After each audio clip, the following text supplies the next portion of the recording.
ETF index mutual funds నేర్చుకుని stock మార్కెట్లో రాణించాలనుకుంటున్నారా? వెంటనే ఈ నెంబర్కి కాల్ చేయండి. నమస్తే రమగారు. నమస్తే జయ. రమగారు, వివాహేతర సంబంధాలు, స్నేహాలు కాపురాల మీద ఎలాంటి ప్రభావాన్ని చూపిస్తున్నాయి? ఇప్పుడు ఎక్కువ కనపడుతున్నాయి కదా. అవును, ఇదివరకు కూడా ఉండేవి జయ. అవేమి ఇవాళ కొత్తగా వచ్చేసినవి కాదు, ఉన్నాయి ముందు నుంచి కూడా. అయితే అప్పటి కాలం, ముందు కాలం ఏంటంటే ఆడవాళ్ళకి ఇన్సెక్యూరిటీ, ఫ్యామిలీస్లో ఎవరు వాళ్ళని వెనక్కి తీసుకోకపోవటము, భర్తలకు ఏదైనా ఎక్స్ట్రా మ్యారిటల్ అఫైర్స్ ఉన్నాయనుకో, అప్పుడు వీళ్ళు చాలా కష్టపడేవాళ్ళు. ఇందులో ఏంటంటే రకాలు ఉంటాయి. ఎక్స్ట్రా మ్యారిటల్ అఫైర్ ఉన్నా కూడా సంసారాన్ని ఏ రకంగానూ డిస్టర్బ్ చేయకుండా ఉంచుకునే జనం కొంతమంది. బాగా ఆస్తి స్వాస్తులు ఉంటే ఏదో కొంత ఆస్తి అటు పోనిచ్చినా మిగిలిందంతా జాగ్రత్త చేసి వీళ్ళని చూసుకుని, ఇందులో భార్యలు చాలా కష్టంగా ఉన్న మనసుకి పెద్ద ఇబ్బంది లేదు కాబట్టి ఏదో సర్దుకుని ఉండేవాళ్ళు. పైగా ఈ మగవాళ్ళ ఇలాంటి దౌష్ట్యాలకి సమాధానం చెప్పగలిగే స్థితి ఆనాడు ఉండేది కదా. మగాడు వాడిది ఏముంది అని తల్లిదండ్రులు కానీ స్నేహితులు పెద్దవాళ్ళంతా కూడా సపోర్ట్ చేసేసేవారు మగవాళ్ళని. మనకున్న ముందున్న చరిత్రలో కూడా రమగారు, రాజులు తీసుకున్నా, పురాణ ఇతిహాసాలు తీసుకున్నా కూడా ఇద్దరిద్దరు ఉండటం అట్లా సహజం కదా. అది దాని ప్రభావం ఏమన్నా ఉంటుంది. అట్లా కూడా ఆడవాళ్ళు కొంచెం తొందరగా పెద్దవాళ్ళు అయిపోతారు, మగవాళ్ళకి ఇంకా యవ్వనం ఎక్కువ కాలం ఉంటుంది. ఏవో రకరకాల వచ్చినాకే కదండి ఒకే భార్య అనే సిద్ధాంతం బాగా నాటుకుపోయింది. ఒకే భార్య. అబ్బే, రాముల వారి తరంలో దాంట్లో మాత్రం ఎక్కడో ఉంటాం జయ, మనం ఇలాంటి భావాల్లో ఉంటుంటాం. ఒకే భార్య ఉన్న రాముల వారి తండ్రికి ఎంతమంది భార్యలు ఉన్నారు? 3 భార్యలు ఉన్నారు. ఆయన పెట్టుకున్నాడు సిద్ధాంతం. అదే నేను ఆయన పెట్టుకున్న దగ్గర నుంచి పెట్టుకున్న తర్వాత ఇప్పుడు ఆ తర్వాత వచ్చిన మహాభారతంలో అందరు బోళ్ళంత మంది భార్యలు లేరా? కృష్ణుడికి లేరా? ధర్మరాజుకి లేరా? భీముడికి లేరా భార్యలు? అంటే ఆయన వ్యక్తిగతంగా పెట్టుకున్న సిద్ధాంతమే అనుకోవాలి మనం. అది ఆయన తన సిద్ధాంతం ఏకపత్ని వ్రతుడుగా ఉంటానని పెట్టుకున్నాడు ఆయన. అయితే ఆయన్ని ఎవరైతే నమ్ముతారో వారు దాన్ని ఫాలో అయ్యేవారు. అయితే అవుతారు, లేకపోతే లేదు జయ. అంతే, అసలు అదేమీ రూల్ కాదు. ఏకపత్ని వ్రతులుగానే ఉన్నారని చరిత్రలో చెప్పగలిగిన వాళ్ళు తక్కువే ఉన్నారు. ఏకపత్ని వ్రతుడు అనగానే ఠకీమని మనకు గుర్తొచ్చేది ఎవరు? రాములు వారు. అంతే. అసలు ఆయన ఇందులోకి రాకూడదు మనం. ఆ పాయింట్ అసలు ఇక్కడ లేనే లేదు, అది వేరే సంగతి. జనాల ఉద్దేశాలు, అభిప్రాయాలు.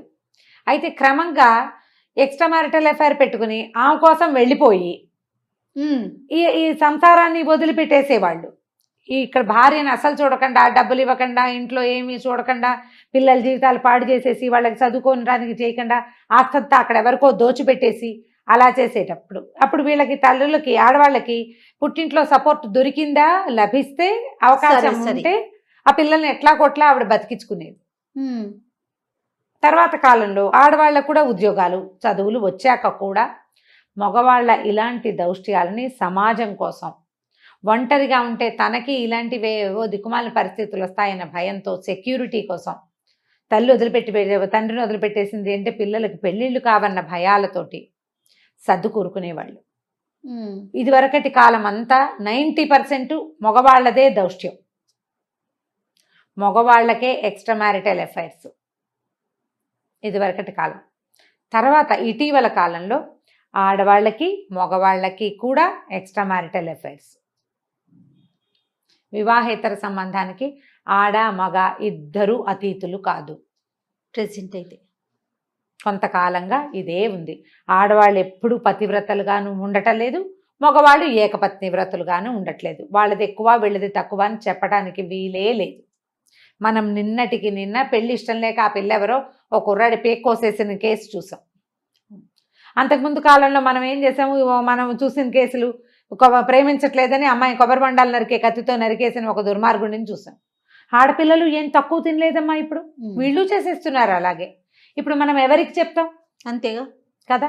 అఫైర్ దాకా వెళ్ళొద్దు. స్నేహాలు, ఇవి మనకి సెల్ ఫోన్ అనేది మన జీవితంలోకి ప్రవేశించాక ఈ అఫైర్స్, స్నేహాలు ఇవన్నీ మన జీవితాల్లోకి సక్సెస్ఫుల్గా వచ్చేసినాయి. చాలా ఈజీగా, చాలా సింపుల్గా, ఎవరికీ తెలియదు, తెలియకుండా జరిగిపోతాయి. ఫోన్లలోనే కాపురం చేసేస్తారు. ఎంత బ్యాడ్ ప్రాక్టీసో. మనకి విలువలు లేవు, జీరో చేసేసుకున్నాం. అసలు ఏం లేవు మన దగ్గర. డొల్ల ఈ శరీరం. మనసు డొల్ల. మనం ఒకళ్ళతో కలిసి ఉంటాం, ఇంకోళ్ళతో ఏదో పిచ్చివాగుడు వాగేస్తాం. ఒకటి కాదు, 2, 3, 4, 5, 6లతో కూడా ఫ్లాటీగా మాట్లాడేస్తాం. ఒక మనిషితోటి కాదు, దాంట్లో కూడా ఏమి నియమాలు లేవు మనకి, వాటన్నిటినీ గాలికి వదిలేసాం. ఇందాక ఒక మంచి పదం చెప్పారు సురమ్మ గారు, ఉమ్. ఫోనుల్లోనే కాపురాలు చేసేస్తున్నారు. ఇంకా పూర్తిగా. ఆఫీసుల్లో ఫ్రెండ్షిప్లు, ఈ ఇంట్లో ఫ్యామిలీ ఉంటుంది, అతనికి అమ్మాయికి కూడా వీళ్ళిద్దరికి స్నేహాలు. ఇప్పుడు ఎక్స్ట్రా మ్యారిటల్ అఫైర్స్ మగవాడి దౌష్ట్యం దుర్మార్గం అని అంటే దానికి అవకాశం మనకేముంది, అవతలది ఆడదాంతోటే కదా సంబంధం. ఇప్పుడు ఆడవాళ్ళ వల్లే కదా మనకి సమస్య, అది మంజాతే కదా, మంజాతే. ఖచ్చితంగా. ఇప్పుడు వాళ్ళకి ఏదో దుర్మార్గం చెడు అలవాట్లు ఉన్నాయి, ఇలాగ ఎక్స్ట్రా మ్యారిటల్ ఇవి ఉన్నాయని సెపరేట్ అయిపోతారు. వీళ్ళు ఒంటరిగా ఉన్నారని తెలిస్తే వీళ్ళకి ఇంకో 4, 5 ట్రై చేస్తారు. కొన్నాళ్ళు వీళ్ళు కూడా అదే దారి పడతారు. పట్టకుండా ఉండే పరిస్థితి లేదు, మనం సమాజంలోకి వెళ్తున్నాం కదా. విలువ, ఒక బంధానికి ఒక విలువ అనేది ఉంటే మనం ఇది చేయకూడదు. ఏం ఒట్టి మాటలేగా అంటారు కొంతమంది. ఒట్టి మాటలైతే ఎవరితోటైనా బూతులాడేస్తావా నువ్వు? ఒట్టి మాటలైతే చెప్పు. పైగా వీడేదో చేస్తాడు, నేను ఇలాగే చేస్తాను అంటాడు. ఆ భార్య చేస్తే ఒప్పుకోగలరా? మీ ఇద్దరు చెరొకళ్ళతోటి ఎవరో ఒకళ్ళతోటి ఏమిటేమిటో చేసేస్తుంటే మీ మధ్యలో ఉన్న ఈ మీ అమ్మా నాన్న, వాళ్ళమ్మా నాన్న, మీ ఇద్దరికి కలిపి పుట్టిన పిల్లలు, మీ సొంత సమాజం ఏమవ్వాలి? తిలోదకాలు ఇచ్చేసాం మనం విలువలకి, అంతే. మొన్న ఒక కథ చదివాను జయ, శివల పద్మ గారు. శివల పద్మ చిన్న చిన్న కథలు చాలా బాగుంటాయి, మంచి కథలు రాస్తారు, గుణపాఠం అని. ఒక భార్యాభర్త కథ రాస్తారు, బ్రీఫ్గా 2 వాక్యాలు. ఇప్పుడు ఆవిడ పేరు చెప్పడం ఈ కరెక్ట్గా దీనికి సిచ్యువేషన్కి యాప్ట్గా ఉన్న కథ అది, అందుకనే చెప్తున్నాను. ఓ అమ్మాయి, సుప్రీతి లాంటి పేరేదో, అమ్మాయి భర్త స్నేహం బాగానే ఉంటారు, మొదట పెళ్ళై 5-6 సంవత్సరాలు అయింది. ఆఫీస్లో ఇంకొక అమ్మాయితోటి ఫ్రెండ్షిప్, అతనికి ఫిజికల్ రిలేషనే. నేను వదిలిపెట్టను, ఏం చేసుకుంటావో చేసుకో, అందరూ ఉండట్లా, అందరు ఆడాళ్ళలాగా పడి ఉండమంటాడు అమ్మాయిని. అమ్మాయికి పడి ఉండటం ఇష్టం లేదు. అత్తగారు ఏదో చీర కొనుక్కోవడానికి డబ్బులు ఇస్తే, మీరు ఇప్పుడు 2 సార్లు ఇద్దరికి ఇవ్వాలి, నాతో పాటు మీ కొడుకు ఉంచుకున్న అమ్మాయి కూడా ఉంది, ఆవిడ కూడా ఇవ్వాలి కదా అంటుంది. ఓ తల్లి కేకలేస్తుంది, ఏమిట్రా అంటే అదన్నీ పిచ్చివాగుడు వాగుతుంది అంటాడు. ఇది భార్యాభర్త మధ్యలో వాళ్ళిద్దరే కొట్టుకుంటూ ఉంటే బాగుంటుంది. అందరికీ తెలిస్తే ఎంత ఆక్వర్డ్గా ఉంటుంది. ఆ అమ్మాయి ఏం చేస్తుంది, పడుండమంటాడు మొగుడు, సత్యనారాయణ వ్రతం పెట్టుకున్నామని అందరినీ పిలుస్తుంది. పినమావ గారులు వాళ్ళు వీళ్ళు వచ్చినప్పుడు, ఎందుకమ్మా మమ్మల్ని అందరినీ పిలిచి ఇప్పుడు ఏమిటి పెట్టుకున్నారంటే, మా ఆవిడ ఉంచుకున్న అమ్మాయి ఉంది, అమ్మాయికి చూపిద్దామని, మీకు పరిచయం చేయడానికి అని చెప్తుంది. ఈ ఉంచుకోవటం అనే పదం ఎంత అసహ్యంగా ఉంది జయ. ఈ మాట ఎవరికి వాళ్ళు ఇది నా మీదకి రావటం అనేది ఆలోచించుకుంటే కదా మనకి సిగ్గొచ్చేది. ఇప్పుడు ఆడవాళ్ళ ప్రమేయం లేకుండా ఈ ఎక్స్ట్రా మ్యారిటల్ అఫైర్ అనేది కుదరదు కదా. ఎట్లా కుదురుతుందండి? 2 చేతులు కలిస్తేనే కదా, అవతల మనిషి ఆడమనిషి అయితేనే కదా ఇది కుదిరేది. ఆ మనిషికి కూడా ఉండాలి కదా. ఇంతకీ అమ్మాయి కూడా వస్తుంది భర్తతో కలిసి. అతనికి ఆఫీస్ కొలీగు భర్తతో కలిసి సత్యనారాయణ వ్రతానికి వస్తుంది. ఏ వ్రతం అయిపోయిందా, ఇది అయిపోయిందంటే అయిపోయింది, మా ఆయన నేను అందరికి పరిచయం చేయాలి కదా, నువ్వు నాలాగానే కదా, నేనెంతో నువ్వు కూడా అంతేట, మా ఆయనకి అందరికీ పరిచయం చేద్దామని నేను రమ్మన్నానంటూ. ఏం మాట్లాడుతాను? అవును, మరి చెప్పాడు క్లియర్గా ఆ మాట చెప్తున్నాడు కదా.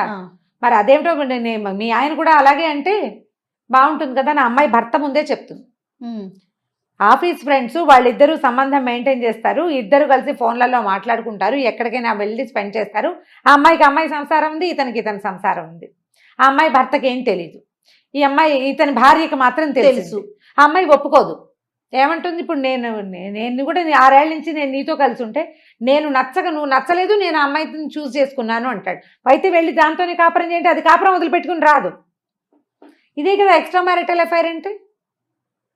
ఈ అమ్మాయికి ఓ పిల్ల కూడా ఉంది, చంటి పిల్లాడు ఎవరో ఉన్నాడు, 2 ఏళ్ల పిల్లాడు, 3 ఏళ్ల పిల్లాడు. తర్వాత ఏమవుతుందండి? ఇదే కథ ఎండ్ చేస్తారు. అతని భర్త ముందే మొత్తం అందరికీ ఓపెన్ చేసేస్తుంది. ఆ అమ్మాయి భర్తకి తెలిసిపోయింది. ఇప్పుడు అమ్మాయి పరిగెత్తుకుంటూ వెళ్ళిపోతుంది మొగుడు వెనకాల ఏడుస్తూ. మరి అమ్మాయికి సంసారం పాడు చేసుకోవడం ఇష్టం లేదు, జస్ట్ సరదా స్నేహం చేస్తుంది. నీ సరదా స్నేహం పాడవచ్చు, నీ సరదా స్నేహం ఇంకొక స్త్రీకి అపరిమితమైన కష్టాన్ని కలిగిస్తే ఎట్లా? అదే కష్టం నీకొస్తే నీ భర్త కూడా ఇలాంటివే చేస్తే అని వీళ్ళు ఆలోచించాలి. నా భార్య కూడా ఇలాంటిది చేస్తే నేను ఓర్చుకోగలని మగవాడు ఆలోచించాలి. సరదాగా మొదలు పెడతారు హాయ్ హలో గుడ్ మార్నింగ్లతో. నేను చూస్తాను కదా, నాకు వస్తాయి అలాంటి కేసులు జయ. కేసెస్ చూస్తారు. పొట్టిగా గుడ్ మార్నింగ్, మొదటి రోజు గుడ్ మార్నింగ్, ఒక 5-6 రోజుల తర్వాత ఇంకో ఏదో 2 వాక్యాలు. వీళ్ళు ఏదో డెస్పరేట్ గా ఉంటారా, 2 వాక్యాలు, 2 కాస్త 4 అవుతాయి, 6 అవుతాయి, తర్వాత నీ ఫోటో పంపించు, నా ఫోటో పంపించు, నువ్వు నేను. ఈ నువ్వు నేనుగా మనతో పాటు తాళి కట్టి ఉంచుకున్న భార్య ఉంటుంది చూడు, అది నువ్వు నేనులో ఉండదు.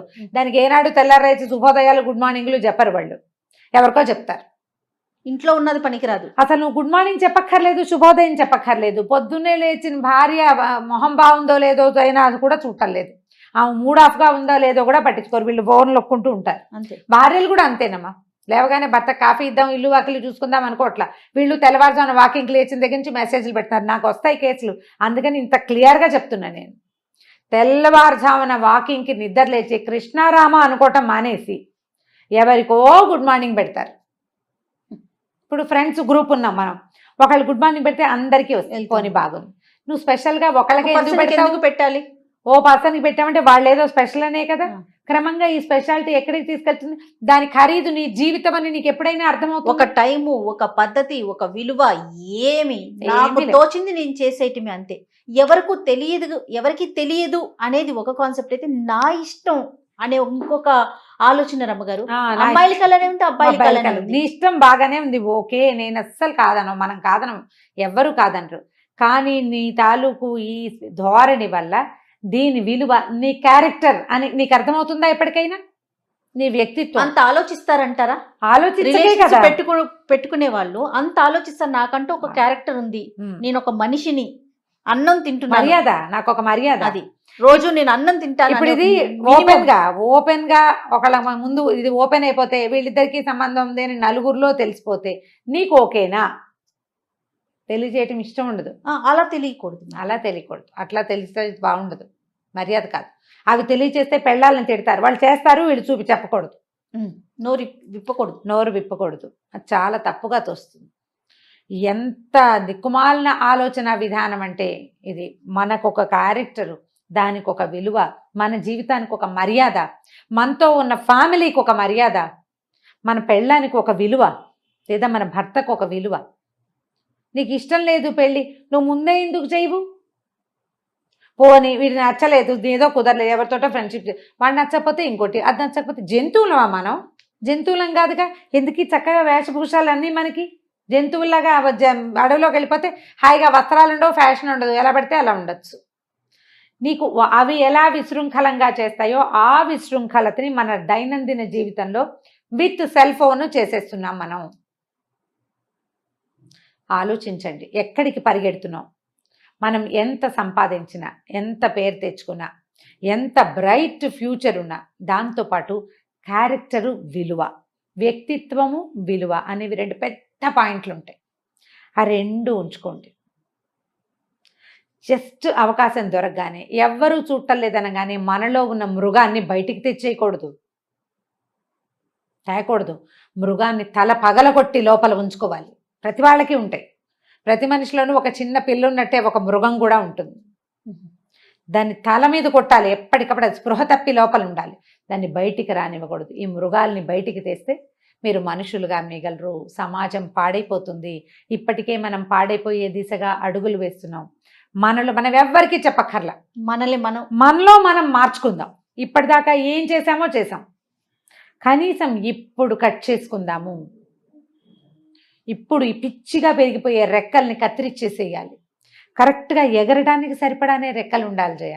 అవునండి, దేనికైనా దాన్ని మించి పెరగకూడదు, అది ఎక్కడో చోట చిక్కుకుపోతుంది. ఈ అక్కర్లేని బంధాలలో చిక్కుకుపోవద్దు, చిక్కద్దు, చిక్కకుండా ఉండాలని ప్రయత్నం చేయండి. ఉన్న బంధాన్ని శాశ్వతంగా కొనసాగించాలి, దానికి విలువ ఇవ్వండి, మీకు విలువ ఇచ్చుకోండి ముందు, అప్పుడు ఇంకా ఏ సమస్యలు ఉండవు. నమస్తే రమ్మగారు. నమస్తే.